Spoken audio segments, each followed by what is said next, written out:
I hate when I see writers making the same mistakes over and over and over that only holds them back from their dreams. My name is Tim Grahl. I'm the CEO and publisher at StoryGrid, where we help writers build their skills, write a book, and leave a legacy. I've been working with writers for 15 years. I've worked one-on-one with hundreds of writers, trained thousands of writers. So I see these same problems showing up over and over. And so I wanted to put together this video of the top 19 mistakes that I see writers make to hold themselves back. I'm hoping by looking at these common mistakes that hold writers back, it'll help us see how we can succeed. One of my favorite modern day thinkers is Charlie Munger. He's a businessman, investor. He's the vice chairman of Berkshire Hathaway. And one of the things that he likes to do is this idea of inversion thinking. So he likes to think about all the different ways he could possibly fail. And then if he just does the opposite of those, he'll be successful. And so that's what we're going to do in this video. I'm just going to list out the 19 ways that I see writers failing, and then we can take a look at what would happen if we actually did the opposite of each one of those. Mistake number one, write a lot. We just write and write and write every day, 1,000 words a day, 2,000 words a day, just hoping that eventually it will turn into something good all by itself. Mistake number two, ignore skill development. Just assume you already know what you're doing, or maybe there's like one secret that you need to learn. But otherwise, it's not about skill development. It's just about continuing to write. Mistake number three, assume that writing is a talent. You either have it or you don't. So forget the growth mindset. It's not about the fact that it's skills that you can develop over time. Instead, it's just about whether or not you have the talent, and you just got to write long enough to figure out whether you're one of those special people or not. Mistake number four, avoid feedback. Just write in a vacuum. Don't show anybody you're writing. Definitely don't show an editor or a professional you're writing and get any feedback. That will just mess up your creativity. Your job is to just keep writing and writing and don't ever show it to anybody. Mistake number five, write full manuscript after full manuscript after full manuscript. Just keep churning them out. It doesn't matter if they're any good or not. Just stick them in the drawer and move on to the next one. If you go back and read one and you realize it's not any good, the answer is not to do skill development or learn anything new. It's simply to write the next manuscript. Number six, if you get stuck writing, just move on to the next project. Don't power through and finish the project. Don't try to get through it and learn something new. Instead, assume it's the current project you're working on. That's the actual problem. And your new idea sounds way more fun. And that's the one that you're actually going to finish. So just stop what you're working on and just move on to the new fun thing. Number seven, think of an editor as just somebody that fixes typos. Instead of thinking maybe they could come in early to help you fix macro problems in your book, or maybe help you see your story in a new light, don't worry about any of that. That's all on you. You have to do that by yourself. The editor just comes in to fix your grammar and line editing and typos at the end. Number eight, assume you're a special snowflake. Your story idea, the way that you write, what you're trying to do, it's never been done before. Nobody will understand you. And so you are a special snowflake, and you just have to suffer for your art because nobody can ever understand the predicament that you're in. Number nine, get mad at agents and editors and other gatekeepers for rejecting your work. It can't possibly be your writing or your storytelling. It's just that they're mean people that won't give new writers a chance. It has nothing to do with you. They're just bad people. Number 10, just focus on getting a book published. That's all that matters. It's not about the intrinsic value of learning to write. It's not about learning to do something hard, connecting with other writers, working on something that's going to leave a legacy. That does not matter. Judge yourself solely by whether or not you have a book published yet. That's the only way that you can be happy as a writer. Spend your time researching and planning instead of writing. Don't worry about the writing part. That's the easy part. That doesn't take any skill. It's all about researching and planning and getting everything perfectly figured out, all the nuances of your characters all laid out. Even if that takes years, don't worry about it. Just focus on the research and planning. Don't actually write anything. Number 12, focus on doing something that has never, ever been done before. If it can't be truly unique, that nobody has ever seen before, then what's the point in doing it in the first place? Mistake number 13, consider yourself a writer just because you produce words every day. It has nothing to do with treating it like a pro, skill development, leveling up as a writer. That is not what makes you a writer. Simply churning out words every day, that's all it takes to be a writer. Number 14, wait on the muse to inspire you.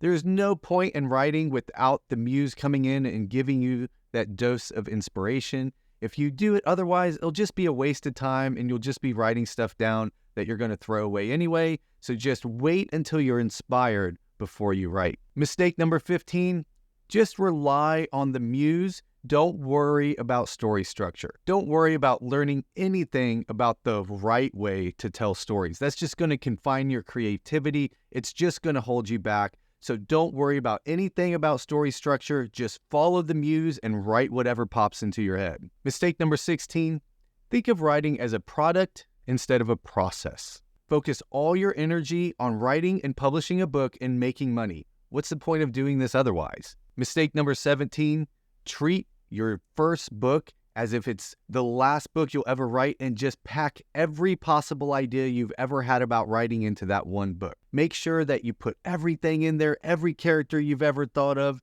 every setting you've ever thought of, and make sure also you pack all your hopes and dreams of being a writer on that first book. Mistake number 18, stay attached to the world, the characters, the setting, the context, whatever you've come up with. You've been planning your book for years. It is your book, your characters. If somebody comes along and tells you your story would be better for the reader, easier to read, easier to consume, if you change something or cut it, ignore them, put everything that you want in there. It doesn't matter about the reader or telling the story in the best way. And the final mistake, mistake number 19, focus on yourself, not the reader. It doesn't matter about the reader. You're not trying to help them. This is your book. This is your creativity. It's all about what you want to do in your book. It doesn't matter what the reader wants or what is best for the person on the other side of that page. Okay, I got to shake this off because even just going through and saying all those just made me feel icky and down because I see those mistakes showing up over and over and over. So instead,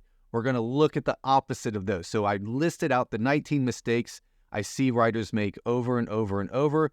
So let's look at how we can be successful in our writing by looking at the opposite of each of those mistakes. So I'm going to put them up on the screen and I'm just going to go through them really quickly. So number 1, instead of just mindlessly writing a lot and producing words after words after words, hoping it'll turn into something, instead, we're going to deliberately practice our writing. Number 2, instead of ignoring skill development, we're going to focus on developing specific writing skills, understanding that writing, like every other creative endeavor, has a basic set of skills that you can learn and get better at that allow you to be the most creative. Number 3, instead of assuming it's all about talent, we're going to have a growth mindset. We're going to believe that there's this set of skills that we currently don't have, but we can acquire and get better at, and we can become a great writer even if we aren't one currently. Number 4, instead of avoiding feedback, we're going to constantly look for good professional feedback on our writing that'll help us fix our mistakes before we make them over and over and over for years. Number 5, instead of just churning out manuscript after manuscript after manuscript,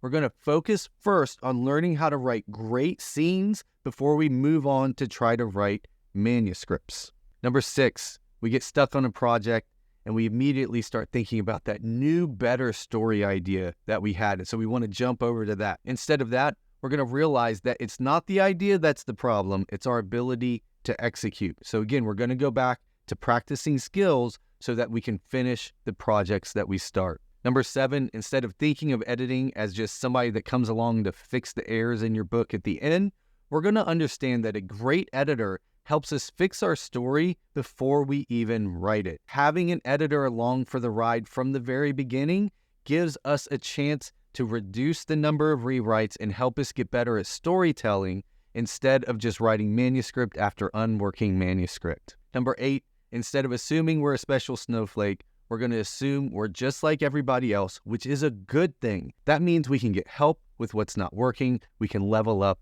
as a writer. Number 9, instead of getting mad at agents and editors and other gatekeepers for rejecting us, we're going to understand that we probably have something to learn in each one of these moments, and that if we keep focusing on skill level and leveling up as a writer, we're going to get to the point where we get everything that we want. Number 10, instead of focusing on getting a book published, we're going to focus on constantly improving our writing. We want to deliberately practice every day. We want to study masterworks. And even though we want to write and publish books, and we will eventually write and publish books, that is not the measuring stick that we hold ourselves to constantly. Number 11, instead of spending years and years researching and planning the writing, we're actually going to learn how to be a writer. We're going to understand that the hard part is becoming a great writer. The easy part is figuring out what should go into the story. So we've got to become a great writer first. Number 12, instead of obsessing about writing some unique thing that has never been done before, we're just going to focus on telling a single great story.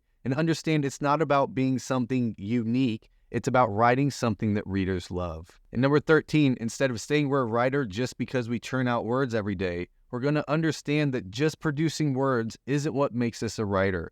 We got to treat it like a pro. We got to constantly push ourselves to get better. We got to level up our craft. We've got to make sure that we're treating ourselves and the work as if we're a pro to call ourselves a writer. That doesn't mean we have to be a great writer today to call ourselves a writer, but we do need to be showing up and taking it seriously. Number 14, instead of waiting on the muse to inspire us, we're going to understand that our job as a writer is to put the work in and the inspiration will eventually come. Number 15, instead of relying on the muse, instead of learning story structure, we're going to understand that those beautiful muse moments can't fix a broken story. Stories have structure, and if we learn how to write within that structure, those muse moments are going to take our story to the next level. Number 16, instead of thinking of writing as a product instead of a process, we're going to focus on the long-term process of growing as a person and a writer, understanding that those products will come, but they're not the true benefit of being a writer. Number 17, instead of treating each book as our only book and putting everything in it and all our hopes and dreams on it, we're going to have a long-term view. Know that we're going to create lots of books and we're going to get better with each one. So there's no reason to cram everything into this book and put all our hopes and dreams on this one book. Number 18, instead of staying attached to our world, our characters, our plot, all of this stuff, we're going to understand that everything should live and die to the story. We have to be willing to cut and change anything that levels up our story. And then finally, 19, instead of focusing on ourselves, we're going to focus on the reader. We're going to focus on creating change and catharsis in our reader, writing something that they will love, writing something that will be in service to the people that are putting their time into reading our work. So even as I was putting my notes together for this video, some of these even hit me of realizing where I've made these mistakes. And sometimes I still feel that pull to make these mistakes. And so you are not alone in this. Again, this is something I've seen over and over through my 15 years of working with writers. I've seen it in my own work, and I wanted to put this together to give you a bigger view of what we're trying to do with our writing. So hopefully this was encouraging to you, and it helped you see yourself maybe in a new light. So as always, if you liked this video, make sure you go to storygrid.com and see everything that we're doing over there to help you build your skills, write a book, and leave your legacy. Make sure you subscribe to this channel, hit that bell so that all future videos you get notified of. But as always, thanks for being a writer. Thanks for being a part of our community here at StoryGrid, and I'll see you next time.